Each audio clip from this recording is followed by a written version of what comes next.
Penetapan Pancasila sebagai dasar negara.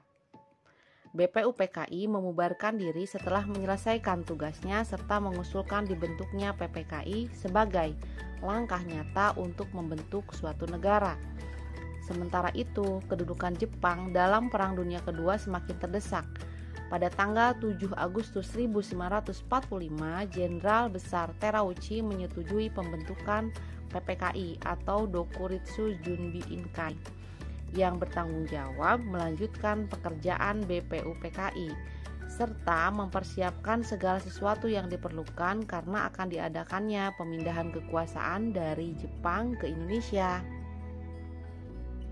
Nah, kemudian pada tanggal 9 Agustus 1945, Jenderal Besar Terauchi memberikan 3 keputusan penting. Yang pertama, Insinyur Soekarno diangkat menjadi ketua dan Muhammad Hatta sebagai wakil ketua serta Dr. Rajiman Wedyodiningrat sebagai anggota untuk PPKI. Kemudian PPKI boleh bekerja pada tanggal 9 Agustus 1945 dan yang terakhir keputusannya adalah cepat atau tidaknya pekerjaan panitia diserahkan sepenuhnya kepada PPKI. Nah, untuk keperluan membentuk PPKI tersebut, maka pada tanggal 8 Agustus 1945 tokoh pendiri negara yaitu 3 orang, Muhammad Hatta, KRT Rajiman Wedyodiningrat, dan Insinyur Soekarno diundang ke Dalat sebelah utara Saigon menemui Jenderal Terauchi, yaitu untuk melantik secara simbolis Insinyur Soekarno sebagai ketua dan Dr. Andes Muhammad Hatta sebagai wakil ketuanya, dan acara pelantikan berlangsung pada tanggal 12 Agustus 1945. Awalnya PPKI beranggotakan 21 orang. Nah, sekembalinya dari Saigon tanggal 14 Agustus 1945, Insinyur Soekarno mengumumkan Indonesia akan segera merdeka dan kemerdekaan Indonesia merupakan hasil perjuangan seluruh bangsa Indonesia, bukan pemberian Jepang. Maka keanggotaan PPKI ditambah 6 orang sehingga berjumlah 27 orang.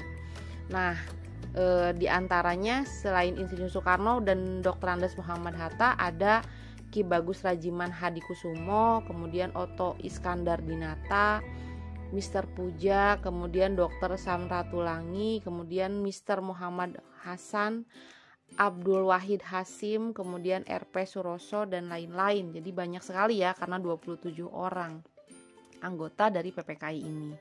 Nah, kemudian setelah Jepang menyerah kepada sekutu 14 Agustus 1945, kesempatan tersebut digunakan sebaik-baiknya oleh para pejuang untuk segera menyatakan kemerdekaan. Nah, kemudian pada tanggal 17 Agustus 1945, pada hari Jumat, Insinyur Soekarno dan Muhammad Hatta memproklamasikan kemerdekaan Indonesia ke seluruh dunia.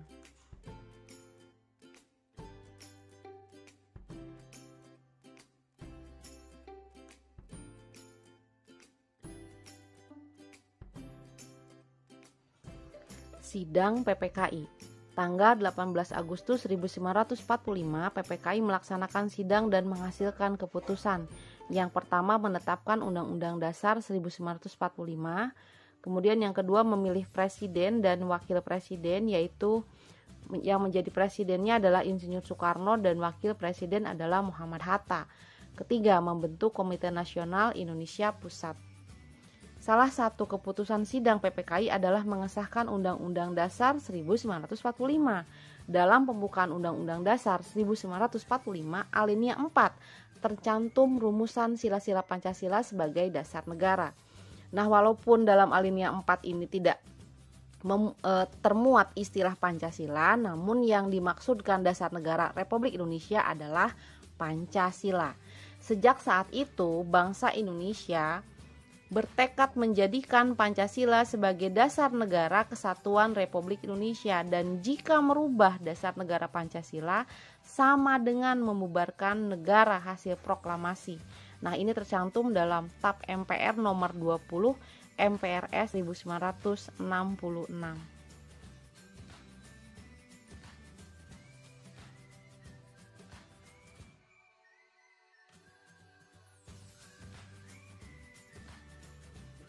Semangat pendiri negara dalam merumuskan dan menetapkan Pancasila sebagai dasar negara. The Founding Fathers adalah julukan untuk para tokoh yang memperjuangkan kemerdekaan dan berdirinya Negara Kesatuan Republik Indonesia. Semangat mengandung makna, tekad, atau dorongan hati yang kuat untuk menggapai keinginan atau hasrat tertentu. Nah, para pendiri negara ini merupakan contoh yang baik dari orang-orang yang memiliki semangat yang kuat dalam membuat perubahan, yaitu perubahan dari negara terjajah menjadi negara yang merdeka. Semangat kebangsaan juga disebut juga dengan nasionalisme dan patriotisme ya. Nah, nasionalisme ini dalam arti sempit disebut juga dengan Chauvinisme.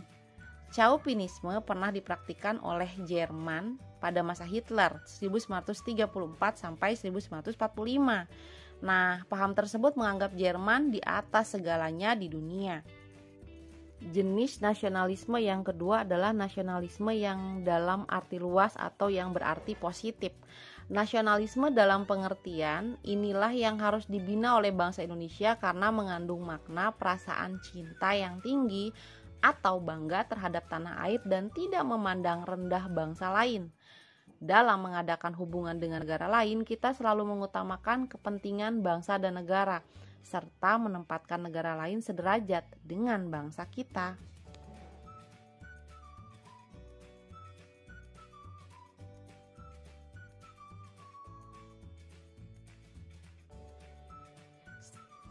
Mengerti dengan nasionalisme, maka kalian juga harus paham tentang patriotisme.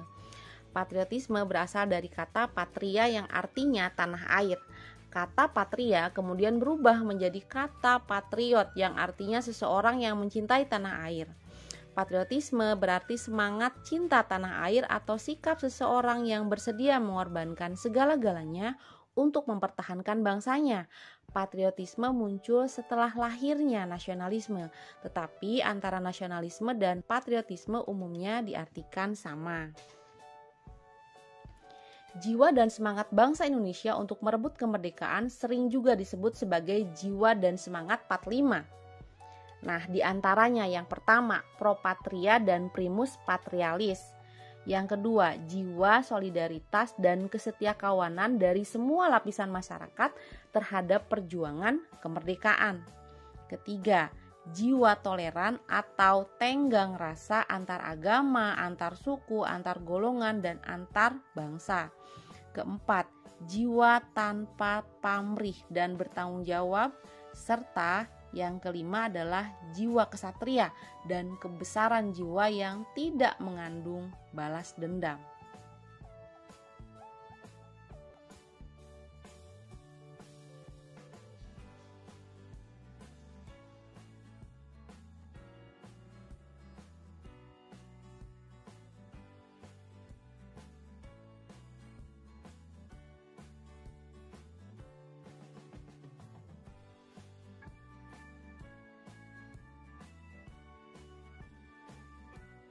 Materi terakhir pada bab ini adalah komitmen pendiri negara dalam perumusan Pancasila sebagai dasar negara.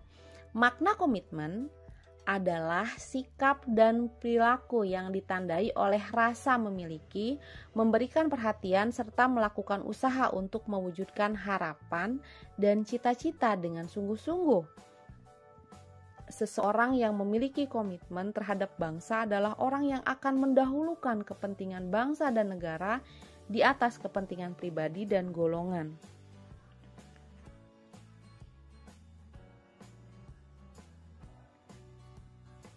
Para pendiri negara dalam perumusan Pancasila memiliki komitmen antara lain memiliki semangat persatuan dan nasionalisme, adanya rasa memiliki terhadap bangsa Indonesia, selalu bersemangat dalam berjuang, mendukung dan berupaya secara aktif dalam mencapai cita-cita bangsa yaitu merdeka, bersatu, berdaulat, adil dan makmur. Melakukan pengorbanan pribadi dengan cara menempatkan kepentingan negara di atas kepentingan pribadi. Nah, pengorbanan dalam hal pilihan pribadi serta mendukung keputusan yang menguntungkan bangsa dan negara walaupun keputusan tersebut tidak disenangi.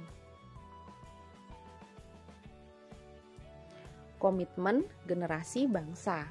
Sebagai siswa dan generasi muda, tentu kamu juga harus memiliki komitmen dalam berbangsa dan bernegara. Komitmen berbangsa dan bernegara bagi generasi muda dilakukan dengan berkomitmen untuk mempersiapkan diri mewujudkan masa depan yang lebih baik. Salah satu upaya untuk mewujudkan masa depan yang lebih baik adalah dengan giat belajar. Dan tentu saja kalian juga harus berkomitmen menerima Pancasila sebagai dasar negara. Karena Pancasila merupakan perjanjian luhur bangsa Indonesia.